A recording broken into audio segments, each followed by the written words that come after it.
മത്തായി 20. മുന്തിരിത്തോട്ടത്തിലെ ജോലിക്കാർ. സ്വർഗരാജ്യം തൻ്റെ മുന്തിരിത്തോട്ടത്തിലേക്ക് ജോലിക്കാരെ വിളിക്കാൻ അതിരാവിലെ പുറപ്പെട്ട വീട്ടുടമസ്ഥന് സദൃശ്യം.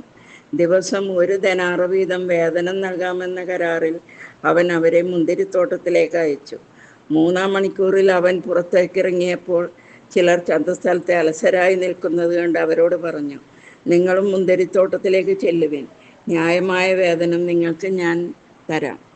അവരും മുന്തിരിത്തോട്ടത്തിലേക്ക് പോയി. 6-ാം മണിക്കൂറിലും 9-ാം മണിക്കൂറിലും പുറത്തേക്കിറങ്ങിയപ്പോഴും അവൻ ഇതുപോലെ തന്നെ ചെയ്തു. ഏകദേശം 11-ാം മണിക്കൂറിൽ അവൻ പുറത്തേക്കിറങ്ങിയപ്പോഴും അവിടെ ചിലർ നിൽക്കുന്നത് കണ്ട് അവരോട് ചോദിച്ചു, നിങ്ങൾ ദിവസം മുഴുവൻ അലസരായി നിൽക്കുന്നതെന്ത്? ഞങ്ങളെ ആരും വേലയ്ക്ക് വിളിക്കാത്തതുകൊണ്ട് എന്ന് അവർ മറുപടി നൽകി.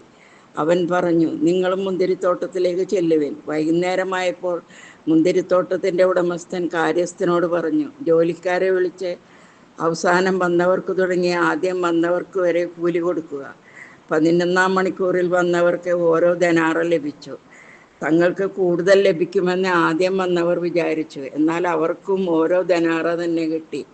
അത് വാങ്ങുമ്പോൾ അവർ വീട്ടുടമസ്ഥനെതിരെ പിറുപിറുത്തു, അവസാനം വന്ന ഇവർ 1 മണിക്കൂറേ ജോലി ചെയ്തുള്ളൂ, എന്നിട്ടും പകലിൻ്റെ അധ്വാനവും ചൂടും സഹിച്ച ഞങ്ങളോട് അവരെ നീ തുല്യരാക്കിയല്ലോ.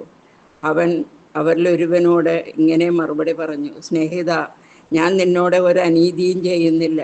1 ദനാറയ്ക്കല്ലേ നീ എന്നോട് സമ്മതിച്ചിരുന്നത്? നിനക്ക് അവകാശപ്പെട്ടത് വാങ്ങിക്കൊണ്ട് പോയിക്കൊള്ളുക. അവസാനം വന്ന ഇവനും നിനക്ക് നൽകിയത് പോലെ തന്നെ കൊടുക്കാനാണ് എനിക്കിഷ്ടം. എൻ്റെ വസ്തുവകകൾ കൊണ്ട് എനിക്കിഷ്ടമുള്ളത് ചെയ്യാൻ പാടില്ലെന്നോ? ഞാൻ നല്ലവനായതുകൊണ്ട് നീ എന്തിന് അസൂയപ്പെടുന്നു? ഇപ്രകാരം പിമ്പന്മാർ മുമ്പന്മാരും മുമ്പന്മാർ പിമ്പന്മാരുമാകും.